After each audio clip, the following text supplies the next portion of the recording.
Revolut. I think that's how you pronounce it. I'm not really too sure. I assume it's the abbreviation of revolution.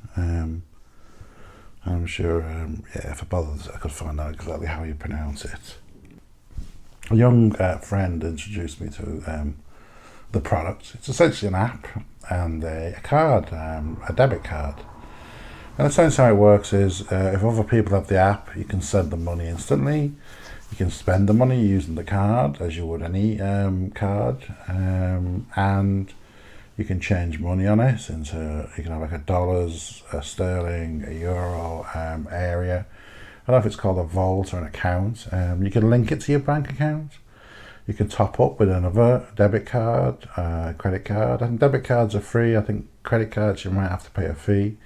You can also top it up, I think, from your bank account. And you can also put money into your bank account as well. I think in Ireland it's not a very quick process moving into the bank account. I think that's just based on that banking system. But it's nice being able to send somebody money instantly and they can spend it straight away, which I think is brilliant. There's a few big advantages. There's a very good exchange rate when you change money. So once you've topped up, if you go into the US, or I don't know, if you go into the UK, you get a very good rate, and you can change it there and then. If you have a rough idea how much you're going to spend, it takes away a bit of the guesswork, a bit of variability when you might be spending on your Euro card, and you're getting charged in sterling every time it's been converted, and I'm pretty sure the bank rates aren't very good when they do that. So it's very handy for that. I quite like that. There's a couple of other features as well. If you pay a certain amount, you can get like a metal card. Obviously, I've got the metal card. But I think now you don't even need a physical card. It does support Apple Pay, which is also very nice. I like that. You can create virtual cards, so one you use online, which you can destroy straight after, which I think sounds very secure, so I like that idea. And there's other little features as well. You can do a thing where it rounds up whatever you spend, and the difference it puts into a vault, like for savings. Plus you can do a regular savings plan as well. So that's nice. If you go for the metal card, you also have like a concierge, and I think you can also buy a airport lounge tickets as well if you want access to the business lounge. So it's all pretty much all good, and it's interesting how companies like that are disrupting a lot of the traditional banks. I'm starting to wonder now what the traditional bank is going to give you, when you can get something like that. And it's so easy to sign up, and the app and everything else is just it's pretty good. And I do like the fact that if you use Apple Pay, or I suppose Android Pay is the same, there is no 16-digit number anywhere, or CVV, whatever. And also when you use it to pay for things, I'm not saying it's unlimited. I'm sure there's a limit somewhere, but it's pretty high, and you can easily spend hundreds of euro without having to put your PIN code in, which I sort of like. I believe it's quicker and it's less hassle, and not having to put your PIN code in.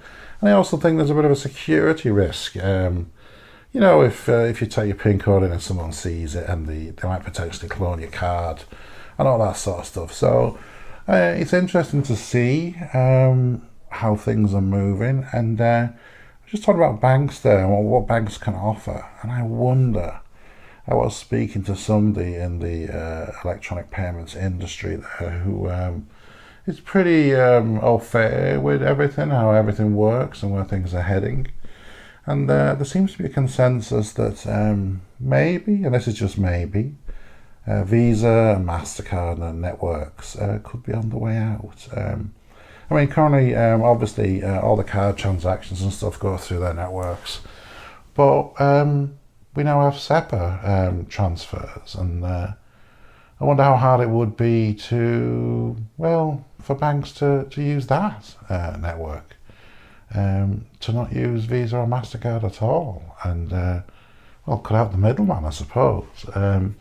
You don't need a physical card anymore. They can have some sort of virtual card, account information, whatever, a token, or something on your phone, and it's quite interesting, really.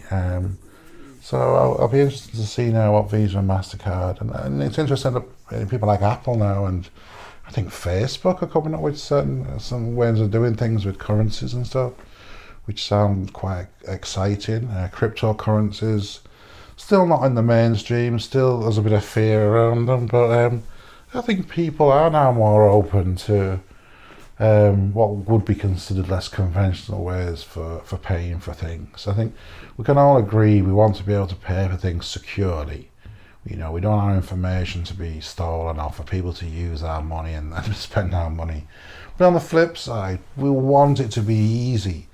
We want to be able to spend potentially thousands of euro on that special purchase without having to jump through hoops to prove who we are or to prove it's us, or I don't know. Just anything that makes life easier, I think, is good.